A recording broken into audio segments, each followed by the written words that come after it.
자, 오늘은 호랑이띠 입장에서 열두띠와의 궁합 관계를 한번 알아볼게요. 호랑이띠 입장에서예요. 호랑이띠는 자기의 역할을 인정해 주는 사람을 만나야 되겠죠. 그 다음에 자기 결정권을 인정해 주는 사람을 만나야 되겠죠. 그 다음에 자기의 영역을 지킬 수 있도록 그 부분을 인정해 주는 사람을 만나야 되겠죠. 지금 우리가 호랑이띠 입장에서 보는 거니까 호랑이띠가 어떤 자기의 배우자를 결정할 때는 호랑이띠의 어떤 독특한 성격이 있잖아요. 이 부분을 상대방이 인정해 줄 수 있는가. 호랑이띠가 결혼할 때 무조건 배우자한테 맞추면 안 되겠죠. 그럼 나중에 갈등 관계가 된단 말이에요. 오히려 연애하고 사귀는 과정에서 자기의 성격을 보여주시는 게 좋아요. 그 다음에 호랑이띠는 철저하게 어떠한 차단성이 있다고 그랬죠. 그 다음에 자기만의 비밀이 있다고 그랬죠. 호랑이띠는 이런 정신적, 문화적, 종교적, 개인의 어떠한 삶이 어느 정도는 인정이 돼야지 살아간단 말이에요. 그래서 배우자가 이 부분을 좀 어느 정도 인정해 줄 수 있느냐, 그런 배우자를 만나면 참 행복하겠죠. 자, 호랑이띠 궁합을 한번 본론으로 들어가 볼게요. 자, 호랑이띠의 궁합을 전체적으로 한번 볼게요.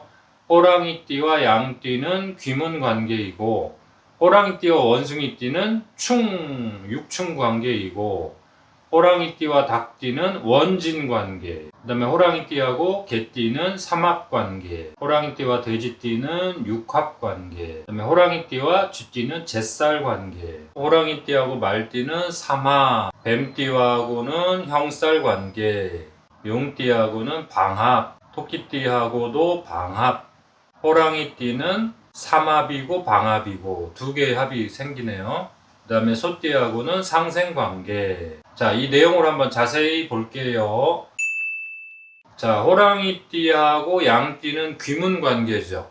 귀문관계는 항상 생각하실 때 가장 최고수가 될 수 있는 관계다. 가장 최고수가 될 수 있는 관계인 만큼 쉽지 않은 관계이다. 지금 호랑이띠 입장에서 보는 거예요. 호랑이띠 입장에서 양띠는 좀 더 호랑이띠의 말을 들어준다면 더 훌륭하게 성장할 수 있는데, 다듬어질 수 있는데, 양띠가 그렇게 호락호락하게 호랑이띠의 말을 듣지 않죠. 왜? 양띠도 감정이 상하면 완전히 차단한단 말이에요. 도망간단 말이에요. 그래서 이 양띠가 어느 정도 받아들일 수 있는 정도로 살살 다듬어 나가셔야 돼요. 호랑이띠는 양띠를 살살 다듬어 나가시면 최고의 궁합이 될 수 있다. 귀문이라는 것은 차단하고 도망가면 이혼, 이별이 될 수 있는 거고, 서로 그 속도를 조절하면서 역할을 인정해주면 최고수로 만들 수 있는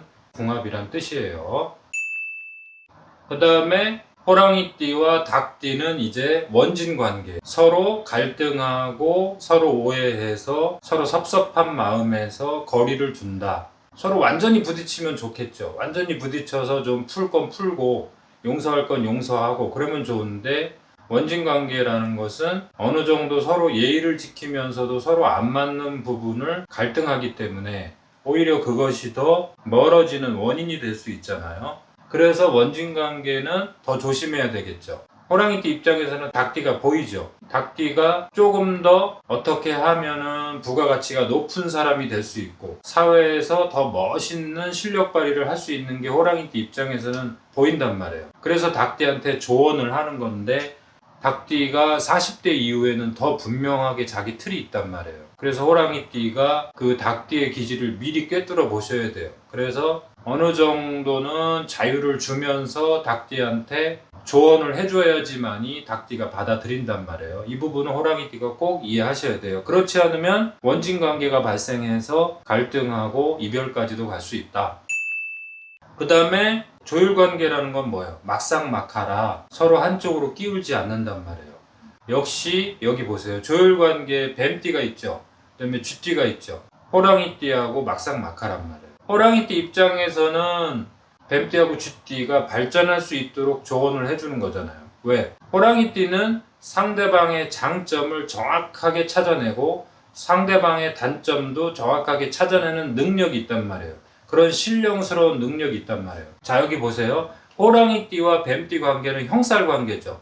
이 형살 관계는 뭐예요? 필살기를 두 분이 다 갖고 있다 이거예요. 그래서 일을 같이 할 경우에는 최고의 어떠한 기술을 발휘할 수 있다는 거예요. 공동의 목표를 가지고 일을 해낸다면 두 분이 최고의 위치까지 서로를 발전시킬 수 있다는 거예요. 그렇지 않다면 저 조율 관계는 오히려 갈등 관계가 돼서 이별과 이혼까지 갈 수도 있다. 그런 뜻이에요. 그래서 형살 관계라고 약간 무서운 단어가 쓰인 거예요.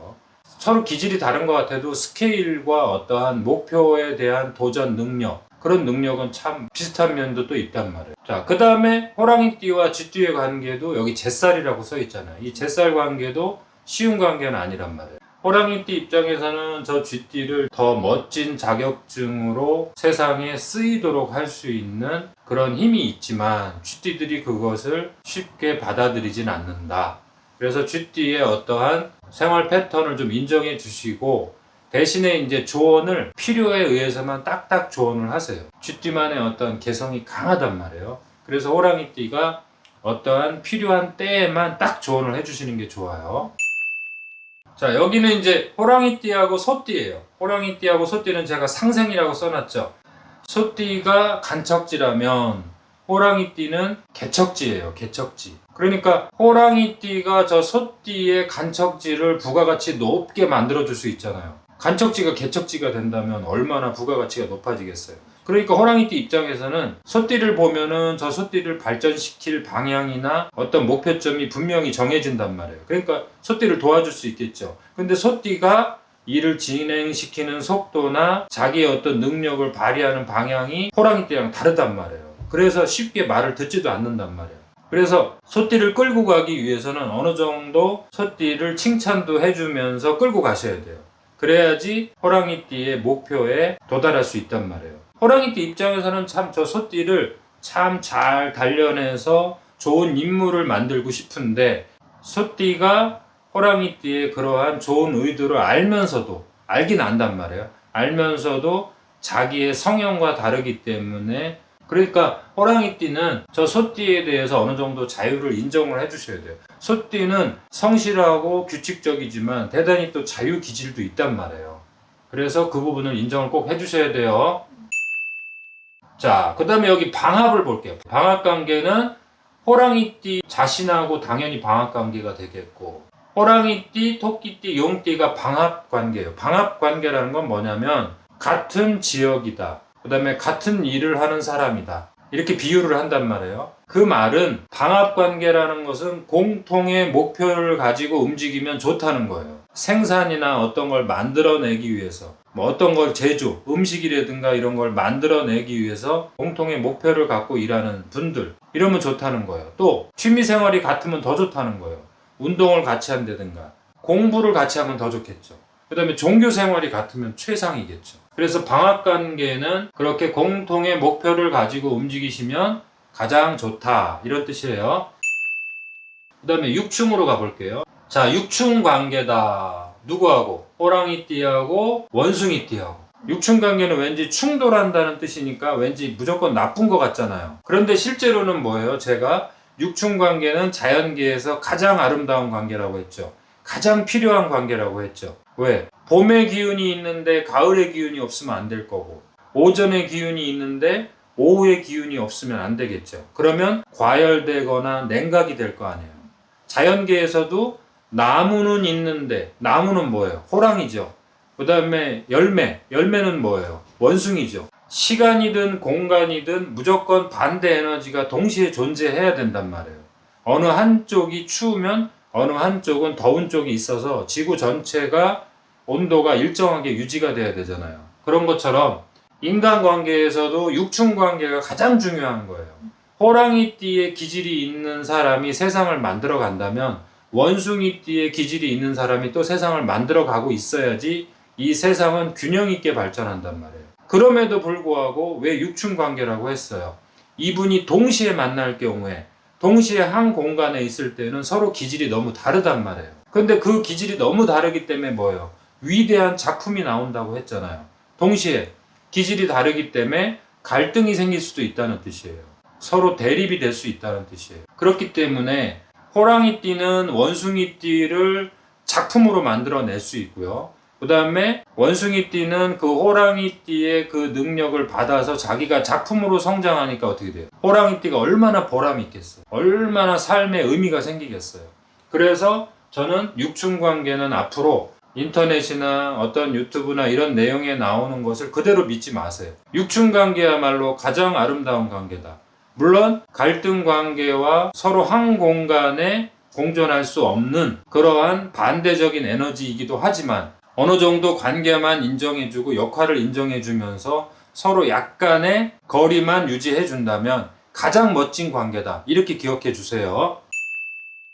자, 이번에는 삼합관계를 먼저 볼게요. 삼합관계는 우선 호랑이띠, 말띠, 개띠라는 거를 아셔야 돼요. 삼합관계 제가 강의해 놓은 거를 한번 참고해 주세요. 자, 호랑이띠와 호랑이띠는 당연히 방합관계도 되고 삼합관계도 되겠죠. 근데 이렇게 삼합관계도 되고 방합관계도 되는 이런 합의관계는 더 조심하라고 했죠. 서로 이용해 먹고 서로 무시하고 서로 욕하고 서로 비난하고 서로 자존심 상하는 말만 골라서 하면은 가장 나쁜 악연이 된다고 했죠. 그런데 서로 인정해주고 서로 조금 부족한 면이 있어도 감싸주고 좀 기다려주면서 그러면 가장 발전적인 관계가 될 수 있는 게 합의관계라고 했죠. 그래서 아주 다루기 힘든 거예요. 합의관계라고 무조건 껴안고 있고 매일 뭐 사랑하고 그런 관계가 아니에요. 더 조심하셔라 그런 뜻이에요. 자, 호랑이띠하고 말띠를 볼게요. 호랑이띠하고 말띠는 삼합관계이면서 호랑이띠는 봄의 기운이고 말띠는 여름의 기운이죠. 호랑이띠가 나무의 기운이라면 말띠는 꽃과 씨방, 열매가 막 만들어지는 그 과정이란 말이에요. 그렇기 때문에 호랑이띠 입장에서는 말띠를 좀 더 멋지게 만들어내고 싶겠죠. 그래서 격려하고 조언을 해주는 건데 말띠는 그거를 뭐라고 받아들여요? 잔소리와 간섭으로 받아들일 수 있겠죠. 왜? 말띠도 자기의 영역이 분명한 사람이란 말이에요. 호랑이띠가 말띠를 조금 더 차근차근하게 살펴주면서 간섭을 하시는 게 좋아요. 호랑이띠 입장에서는 말띠가 이렇게 하면 가장 발전적으로 성공해낼 수 있는 부분이 보여서 조언을 하는 거라 할지라도 말띠의 기질이 있기 때문에 호랑이띠가 조금씩 개입을 하셔야 돼요. 삼합이라 하더라도 기질 인정하지 않으면 갈등 관계가 돼서 더 나쁜 이별이 될 수가 있다. 이 부분 항상 생각하세요. 그 다음에 호랑이띠와 개띠의 관계는 여기도 삼합관계죠. 호랑이띠의 어떤 정신적인 어떠한 높은 생각과 개띠의 어떤 정신적인 높은 생각이 참 잘 맞아요. 그 다음에 개띠도 활동적인 것 같지만 정신적인 어떠한 성숙을 추구하는 분들이고 호랑이띠도 활동적인 부분이 있으면서도 정신적으로 아주 고상하고 겸손한 이러한 성향이 많이 있단 말이에요. 그래서 두 분은 대단히 기질적으로 성향적으로 맞는데 본질적인 기질은 제가 항상 다르다고 했잖아요. 왜냐면 그거는 다른 12띠하고 살아보셔도 똑같아요. 호랑이띠, 지금 호랑이띠 입장에서 보는 거잖아요. 호랑이띠 입장에서 개띠를 볼 때 그냥 좋은 점만 보시고 나쁜 점은 다른 띠들도 다 저런 나쁜 점이 있다 이렇게 생각하고 가시면 호랑이띠하고 개띠는 삼합관계를 이루기 때문에 그러한 영역만 인정해주고 서로 약간 다른 점을 그냥 그러려니 하면서 사신다면 아주 좋은 관계가 될 수 있어요. 호랑이띠와 육합관계가 돼지띠거든요. 자, 육합이라고 합이라고 한 이유가 있겠죠. 네, 호랑이띠하고 돼지띠는 아주 매력적인 요소가 서로 당기는 힘이 있다 이거예요. 그래서 호랑이띠의 어떠한 까다로운 면이 분명히 있는 이 부분을 돼지띠가 어느 정도 커버할 수가 있단 말이에요. 어느 정도 받아줄 수가 있단 말이에요. 그렇다고 해서 돼지띠가 쉬운 상대는 아니죠. 왜냐면 돼지띠는 머리가 좋고 그 다음에 언변이 좋고 호랑이띠 입장에서는 조언인데 호랑이띠가 돼지띠를 자꾸 간섭하면은 돼지띠는 가만히 있지 않는단 말이에요. 돼지띠도 자유기질이 있기 때문에 자기가 사회생활을 하려고 튕겨나간다든가 아니면 호랑이띠를 좀 멀리 할 수가 있단 말이에요. 그럼 호랑이띠가 외로워질 수 있잖아요. 그렇기 때문에 미리미리 돼지띠의 기질을 이해하셔야 돼. 그래서 호랑이띠가 돼지띠를 조금 더 감싸 안아주시면 아주 좋은 관계가 될 수 있어요. 특히 이제 호랑이띠 중에 표범 기질이 있는 분들이 있잖아요. 남자분이든 여자분이든 호랑이띠 표범 기질이 있는 분들은 다른 12띠를 만나도 쉽지 않아요. 그런데 돼지띠만은 그 표범 기질이 있는 호랑이띠를 감당할 수가 있단 말이에요. 말다툼하고 서로 아웅다웅 하면서도, 그리고 호랑이띠도 돼지띠의 그러한 무서운 면을 알고 있단 말이에요. 호랑이띠는 돼지띠를 만나면 합이 되는 관계로서 잘 살 수 있다. 호랑이띠 분들이 호랑이띠의 그 신령스러운 능력을 발휘하셔갖고 돼지띠를 이해해 주시면 좋겠어요. 오늘은 호랑이띠와 열두띠의 궁합을 짧게 한번 살펴봤어요. 다음 시간에는 그 호랑이띠와 열두띠의 관계를 좀 더 자세하게 강의를 제가 한번 올려놓을게요. 그걸 한번 살펴보시고 오늘은 좀 짧게 알아봤어요. 자, 다음 시간에 뵐게요.